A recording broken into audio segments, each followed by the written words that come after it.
Hello, and as we're back in lockdown, we thought it'd be good to bring back the Rational Reality series and take a look at the current reality facing the sector. In particular, we want to look at employment and skills commitments on construction projects and how they're changing and how we're working to adapt. So today I'm joined by Matt Bust, our business support manager, who's responsible for delivering a lot of our social value commitments and supporting the teams out on site.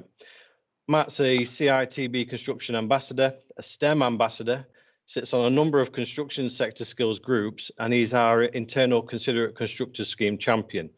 So, Matt, what is the current reality of delivering social value in the industry from your perspective? Well, social values is a really important part of what we do as a business. And I'd say, particularly in the current situation that we're all in now, it's even more important than ever. And as a company, we look at our social values in three key areas. We have skills and engagement, which is mainly around supporting schools and colleges. Economic value, which is things like local spend, SME engagement, and protecting jobs. And environmental value, so that's how we protect our planet. And as you can imagine, each one of these aspects has been severely affected with the current pandemic. I would probably say the most significant at the moment that's been affected is skills and engagement. So predominantly we'd be going into schools and colleges a lot at the moment. Obviously they're closed with only a small number of students that are going in for key workers. And obviously the majority of learning that's being done is being done online at the moment at home. So it's very difficult to deliver kind of the activities it would be predominantly delivering at the moment. So things like work experience placements, careers events, mock interviews, those kind of activities. So that's where we've really invested a lot of time and resources into addressing some of these issues. Okay. And I mean, is there any examples of things that you can tell us where either industry more broadly or things that we've been doing specifically to kind of enable continuity in terms of that skills and engagement piece? Yeah, I mean, first and foremost, we've been working really closely with a number of our clients, working together to support schools and learning providers as well. And we're collaborating a lot more with these kind of organisations and looking at really different ways that we can innovate to try and support schools and colleges, because now more than ever they're going to need this kind of support. So just a few kind of things that we've been working with. We've actually delivered quite a few virtual careers talks, whether it be over Zoom, Teams or Google Classroom. We've developed some of our own online resources as well. So some of the activities that we would normally go into school to develop, we've actually wrote lesson plans for them and sent them on to the schools. So they can either be taught by the teachers in the schools, or it's something that we can log on and teach them over the platforms I mentioned. And we're currently in the process of developing a series of careers videos that can be shown during lessons and school assemblies. So we're going out to site and interviewing different trades, technical positions and support services positions. So students can access that level of information at any time. And I would say the one real major innovation that we've been working on at the moment is something called the My Futures platform. This is something that's been funded by Chesterfield Borough Council and the D2N2 Local Enterprise Partnership, and has been supported from Destination Chesterfield. It's an amazing innovation. It's one of the first of its kind in the country. What it's done is brought together a lot of local businesses to almost provide like a virtual careers platform with the aim of inspiring young people to explore a range of sectors and roles online. That sounds like a real game changer potentially. And I suppose anyone that might watch this video potentially from elsewhere potentially would take some inspiration and maybe look into what that virtual careers platform might look like. But you mentioned as part of that kind of came about from clients and education providers coming together and collaborating. Tell us a bit more about what that collaboration looked like and how that's working. Yeah, well, like I said, we're really fortunate that all of our clients that we work with and other organisations have got the same goal as us. And it's all about sharing best practice, coming together, working together to support the younger people that are going to be coming into the workforce in the coming months and years. We've been involved in quite a few initiatives. So I've been asked to sit on one or two groups to kind of support the skills and recovery. So I sit on the Derbyshire Economic Partnership Employment and Skills Group, which is all about looking at the future skills, not only of the construction industry, but of other industries as well, and how we can put support packages and things like that in place to support students, given the current issues that obviously we're all facing. We're also working really closely with Nottingham City Homes, which is one of our clients. We are working on a Women in Construction programme, which is obviously aimed at encouraging more women to come into the industry, looking at people that are potentially maybe have been out of work for a while or looking for a careers break or looking to come back into the industry. So we've been delivering a series of workshops and got future ones planned over the coming months. And also as well, Woodheads are one of 9 cornerstone businesses in North Derbyshire, and that is all about acting as an ambassador for supporting schools and colleges in that area. So like I said, for us, it's all about working together for upskilling and inspiring people to hopefully choose construction as a career to come into. And it's really, really important because as an industry, we're still suffering from the effects of the last recession in 2008, which obviously created a massive skills gap for us. I just want to say as well, one of the other things that we're looking at is the government's Kickstart programme, which was introduced. We're working with a number of our clients and internal teams to see how that might benefit us as an organisation as well. And just continuing on the theme really in terms of working with schools and colleges, one of the things that we've had that's been really successful over the years is a number of partnership agreements with schools, which is working with them on a more consistent basis. So not just going in and doing the odd careers event or mock interview or what have you, but building a long-lasting, sustainable partnership where we're actually looking at the year ahead and how we can support the school over the year. Excellent. So we've talked a lot about employment and skills in particular, but what are we doing in terms of addressing other aspects of social value that are kind of like a hot subject at the minute in particular? I think they've been increasing over time, but I think the scenario we're in now, there's a real spotlight on social value. What are we doing to address kind of other aspects of it? Yeah, so if you look at things, obviously one of the other things that I mentioned is all around local spend and also environmental aspects. So if we take local spend, for instance, we're working really closely with our clients to try and engage more local supply chains. So all the projects that we work on, we engage local SMEs and work with them on projects, but we're doing that even more so now. So just an example, at the moment on the Bolsover Homes framework that we're working on, we're actually actively looking for SME contractors from in and around the Bolsover area to support us on that programme. And then if we look at environmental as well, we're working closely with our suppliers to minimise the amount of single-use plastic coming onto site, which we all know is a massive issue in our industry. And things as well like donating any leftover materials to local colleges. So that's diverting materials and things that would potentially go to landfill, but is also benefiting local colleges and local communities by donating materials. Okay, and I suppose a lot of those things, the various aspects of kind of community engagement, employment and skills, they all form part of the kind of things that the considerate constructor scheme looks at. And we mentioned at the start that you are one of the key ambassadors within the business for that. Can you tell us a bit about how maybe that's changed recently?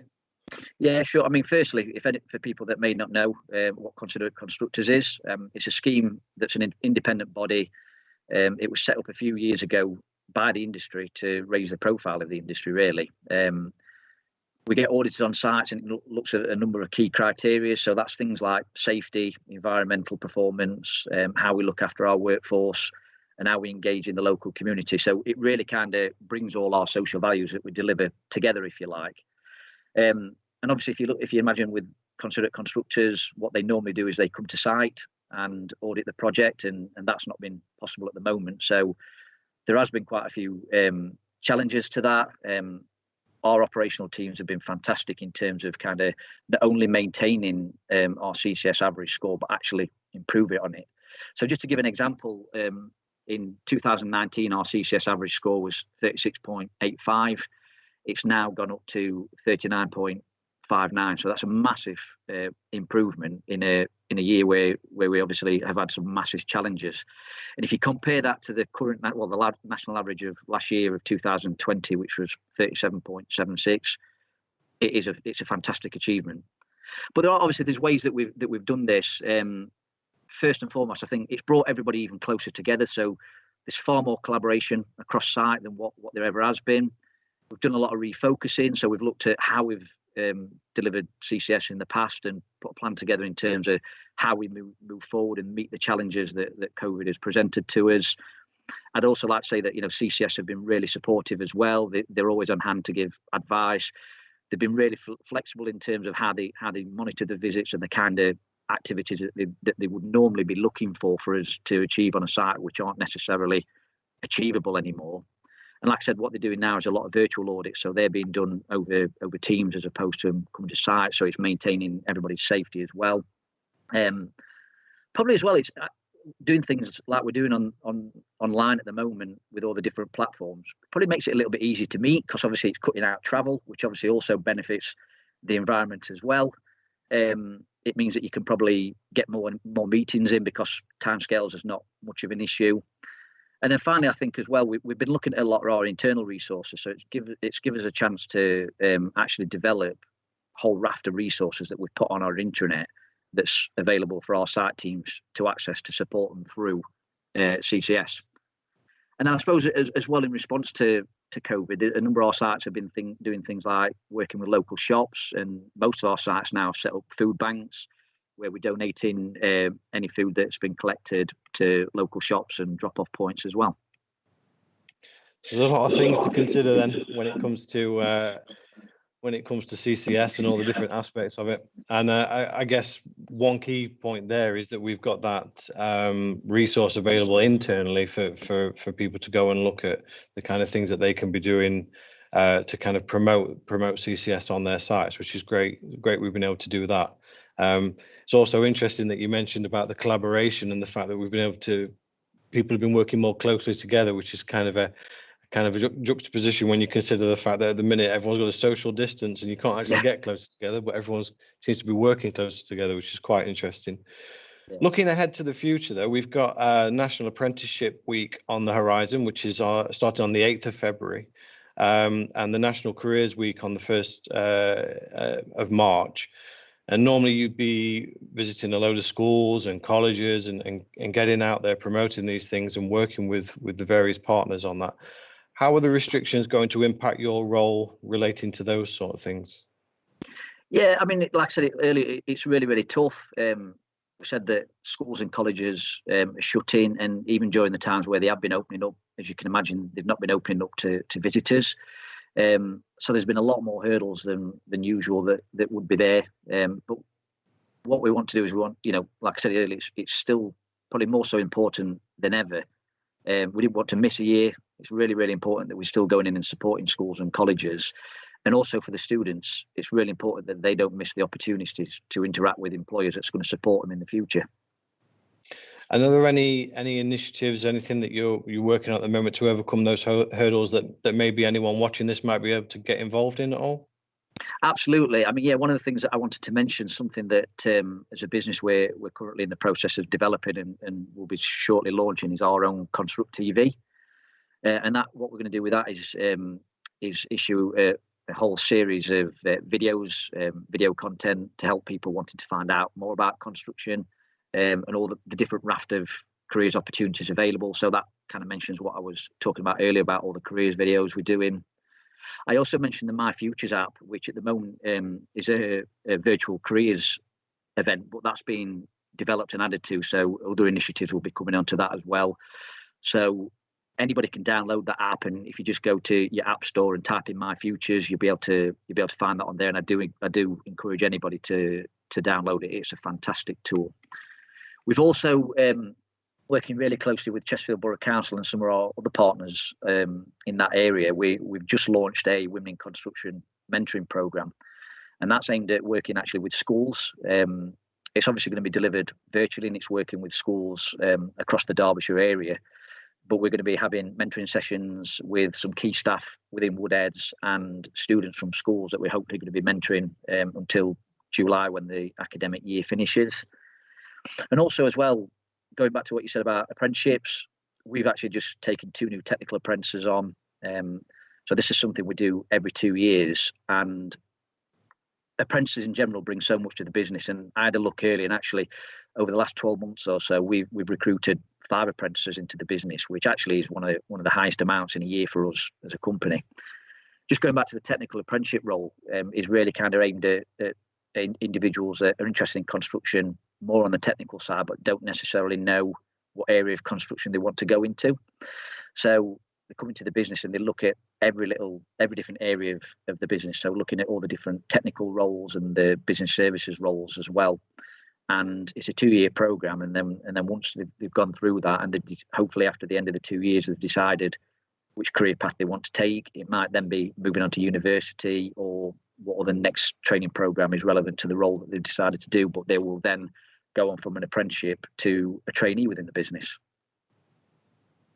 Okay, so there's plenty of ways that people will be able to get involved and potentially kind of help support through this. And I think in particular the technical apprenticeships, from my point of view, I think having seen a couple of tranches of those now coming through the business have been really rewarding and have been a real credit to everyone that's been involved in helping to deliver those, which has been excellent.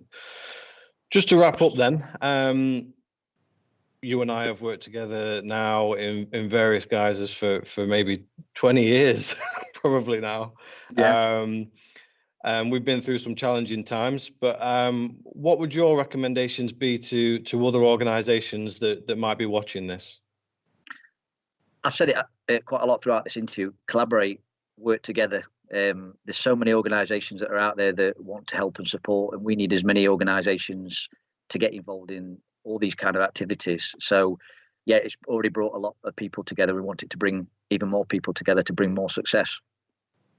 Brilliant. Thanks a lot, Matt. And that's it for another episode of Rational Reality. If you'd like any more information on anything that we've talked about, or any support on it, we'd love to kind of support you with that. Please get in touch.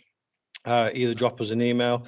Matt and I are both on LinkedIn, so Tom Woodhead and Matt Bust, we're both there, and I think the links will probably be added to this. And also, please feel free to share this all over social media, all over LinkedIn, Twitter. Please use #WoodheadRR, and we'll see you in the next episode of Rational Reality. Thank you.